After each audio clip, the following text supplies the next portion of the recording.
Good morning. Morning. Hi, my name's Dave with Trax, and if you own a retail store or know someone that owns a retail store, I'm going to show you how measuring your customer traffic will guarantee a minimum of a 15% increase in sales. So that's my challenge.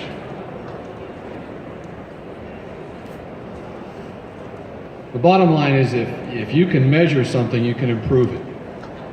And what we do is we've found a way to very accurately measure your actual customer traffic through any retail store. So as you can see here, we've got two lines we've set up, one on the threshold. That's the trigger line. When someone walks through that line, it activates the system and it can tell which way they're going.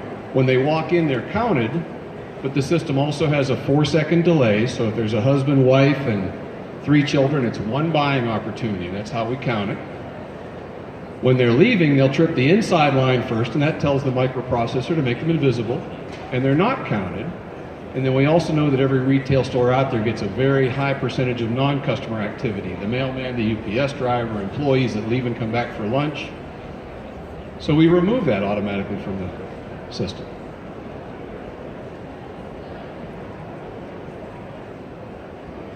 So what you have is a series of 30 different reports that are really astounding when you look at the big picture. But what we're able to do here, as you can see, count each and every individual opportunity that comes in. You can see down here in the bottom center a couple that came in, but you can also very easily spot, is it a salesperson, is it the mailman, is it a UPS driver? And we can remove those non-customer counts one of two ways. We can either set up an automatic removal of a percentage, or you can select those with a single click and remove those non-customer counts. So for the first time in retail history, you're going to have nearly a 100% accurate incoming customer traffic count. So what can we do with that? If you're looking at the photos and you have a question about what's that person doing, you can click the actual photo and blow it up and see what's really happening. Very simple.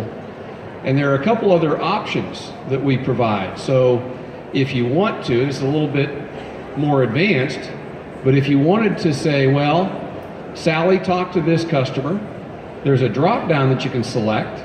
Jesse talked to this customer, Kelly talked to this customer, and you just select the name.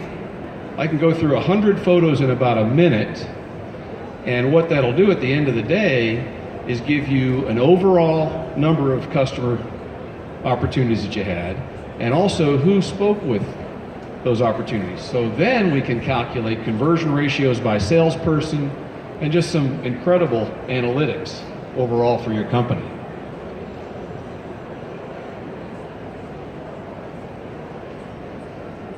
So there are, as I mentioned, 30 different reports that we provide. I want to kind of give you a high-level overview of some of the things that we do, but we've got the best sales goals program ever invented for the jewelry industry. The ability to analyze how was last week and how does that compare to that same week last year or over the last 7 years, for example. Are we getting better or are we getting worse in terms of customer traffic flow and conversion ratios and everything else? You see percentages all over the place. Very easy analytics in terms of if I ran a big marketing campaign, how did it impact my business?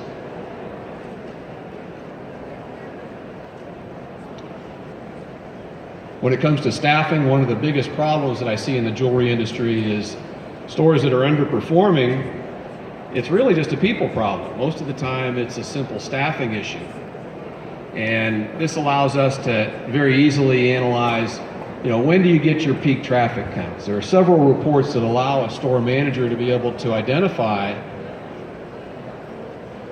when you're in overflow, when you're understaffed. We also tie in with the National Weather Service.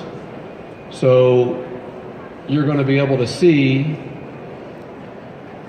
the overall traffic for the day, but also physically what happened. Did you have a bad storm that day? Get closed down because of some kind of a weather event? One of my favorites here is called the Hot Zone Report, and it allows us to see at a glance if you're overstaffed or understaffed. If you've got blue hours, the numbers that you actually see are true net customer traffic. If you've got blue hours, you're overstaffed. Your salespeople are twiddling their thumbs. If you've got a lot of orange or red hours, you're understaffed.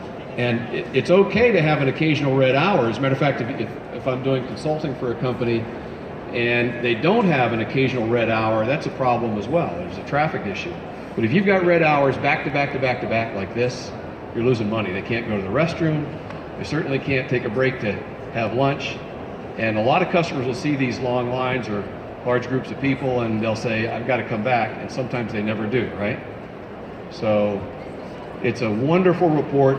It also allows you to analyze this same report in 4 or 8 week increments on the same page. So I can, at a glance, scroll through 2 months to see if am I really able to resolve that issue with understaffing.